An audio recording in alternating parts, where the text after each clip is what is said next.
Hello. അപ്പോൾ അങ്ങനെ അവധിയെല്ലാം കഴിഞ്ഞ് അവൾ ഹോസ്റ്റലിലോട്ട് തിരിച്ചു പോവാണ് കേട്ടോ. അപ്പോൾ ഫസലും സവാനും കൂടിയാണ് കൊണ്ടുവിടാൻ പോകുന്നത്. നേരത്തെ തന്നെ അവൾക്ക് അവിടെ എത്തണം നന്നായിട്ട്, കാരണം പ്രിൻസിപ്പളിനെ കണ്ടിട്ട് വേണം അവിടെ ക്ലാസ്സിലെത്താനായിട്ട്. പിന്നെ ഇച്ചിരി വൈകും അവിടെ ചെല്ലുമ്പോഴേക്കും ഒരു 12:30 1 മണിയൊക്കെ ആവും കേട്ടോ. അപ്പോൾ അവളുടെ അവിടെ നിന്ന് കൈ എത്തി ടാറ്റ എന്നോണ്ടിരിക്കുകയാണ്. ഇപ്രാവശ്യം പുള്ളിക്ക് അറിഞ്ഞൊന്നുമില്ല, ഫുൾ ഹാപ്പി ആയിട്ടാണ് പോയത്. അത് കഴിഞ്ഞ് ഫിറോസിനെ ഞാൻ കടയിൽ വിട്ടിട്ടുണ്ടായിരുന്നു കേട്ടോ. പോയി ഇച്ചിരി സാധനം മേടിക്കാനുണ്ടായിരുന്നു.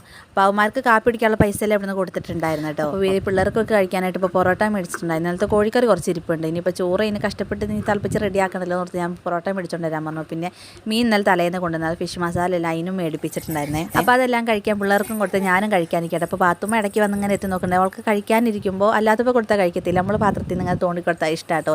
ചെറിയ ഇതിലൊക്കെ എരിവൊക്കെ കൂട്ടി കൊടുത്ത് പഠിപ്പിക്കുന്നുണ്ട്. ഇല്ല പിന്നെ വലിയ മെനക്കേടായിരിക്കും. അങ്ങനെ ചായ കുടിയെല്ലാം കഴിഞ്ഞ് ഇപ്പോൾ പാത്രം കുറച്ച് കൂടുതൽ കഴുകാണ്ടായിരുന്നു. അതെല്ലാം കഴുകി വെച്ച് പാത്രം കഴുകി കഴിഞ്ഞാൽ പിന്നെ അടുക്കളയിൽ മുക്കാ ഭാഗം പണി തീർന്നിട്ടുണ്ടാവും കേട്ടോ. അപ്പോൾ അതെല്ലാം കഴുകി വെച്ചിട്ടുണ്ടാകും ബാക്കി പരിപാടിയെല്ലാം നോക്കാനായിട്ട്. അടുക്കളയത്തെല്ലാം തീർന്നു കഴിഞ്ഞിട്ട് ഞാൻ പിന്നെ അകത്തോട്ടുള്ള കാര്യങ്ങളൊക്കെ നോക്കാറുള്ളൂ കേട്ടോ. അതാകുമ്പോൾ മെനക്കേടില്ലല്ലോ. അങ്ങനെ പാത്രം എല്ലാം കഴുകി വൃത്തിയാക്കി വെച്ചിട്ടുണ്ട്. പിന്നെയുള്ള പരിപാടി വെച്ചാൽ മീൻ ഇക്ക കൊടുത്തിട്ടുണ്ടായിരുന്നു. അത് ഫ്രിഡ്ജിൽ വെച്ചിട്ടുണ്ട്.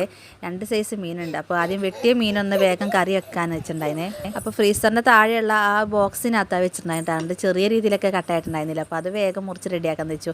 വലിയ മീൻ എനിക്ക് മുറിക്കാൻ അറിയത്തില്ല കേട്ടോ. ഇവിടെ വന്ന കാലത്തോട്ട് ഇക്ക പിന്നെ മുറിച്ചിട്ടാണ് കൊണ്ടുവരുന്നത്. വലിയ മീൻ അല്ല, വേറെ ഇത് മീൻ മുറിക്കാറുണ്ട്. അപ്പോൾ അതെല്ലാം കഴുകി വൃത്തിയാക്കി ചട്ടി അടുപ്പത്ത് വെച്ചിട്ട് നമുക്ക് ബാക്കിയുള്ള സാധനങ്ങൾ ഇട്ട് കൊടുക്കാം കേട്ടോ. അപ്പോൾ നമ്മൾ മിക്സി ചെറിയൊരു കംപ്ലയിൻ്റ് ആയതുകൊണ്ട് മിക്സിക്ക് അതിട്ട് അരയ്ക്കാൻ പറ്റത്തില്ല. പിന്നെ പഴയ പോലെ തന്നെ വെക്കാമെന്ന് വെച്ച് ഒത്തിരി നാളിലെ ഇഷ്ടമാണ് ഞാൻ ഇങ്ങനെ വെക്കുന്നത്. സാധാരണ അങ്ങനെ മിക്സിയിലിട്ട് അടിച്ച് വെച്ച് ഒരു പ്രത്യേക ടേസ്റ്റ് ആട്ടോ അതിന്. പക്ഷേ ഇപ്പോൾ മിക്സി ഇല്ലാത്തൊരു രക്ഷയില്ല. അപ്പോൾ പുളി ഞാൻ വീട്ടിൽ നിന്ന് കൊണ്ടുവന്നിട്ടുണ്ടായിരുന്നു. അനിയത്തിയുടെ അവിടെ നിന്ന് അവളുമ്മ പൊടി ഉണക്കിയിട്ട് തന്നു വിട്ടായിട്ടുണ്ടായിരുന്നു. പിന്നെ ഉമ്മ മലപ്പുറത്തുനിന്നും കൊടുന്നിരിക്കും. അങ്ങനെ മീനുള്ള വെള്ളം എല്ലാം ആക്കി സെറ്റ് ചെയ്ത് വെച്ചിട്ടുണ്ട് കേട്ടോ. അത് കയ്യിൽ കണ്ടോ എന്തോ എന്നെപ്പൊക്കെ പാട് വേണം. എൻ്റെ കയ്യിൽ എപ്പോഴെങ്കിലും എന്തെങ്കിലുമൊക്കെ ഉണ്ടാവും. ഒന്നെങ്കിൽ പൊള്ളിയിട്ടുണ്ടാവും അല്ലെങ്കിൽ മുറിഞ്ഞിട്ടുണ്ടാവും. അത് കാണുമ്പോഴേ അറിയാമല്ലോ ഞങ്ങളെ പിച്ചാത്തിക്കൊക്കെ എന്ത് മുറിച്ചിടുന്നത്. അപ്പോൾ ഈ എന്നാ മീനാന്ന് എനിക്ക് അറിയത്തില്ല കേട്ടോ. ഒക്കെ കൊണ്ടുവന്നിട്ട് നല്ല ഫ്രഷ് മീനാൻ്റെ ഇന്നലെ രാത്രി കൊണ്ടുവച്ചതാണ് കേട്ടോ.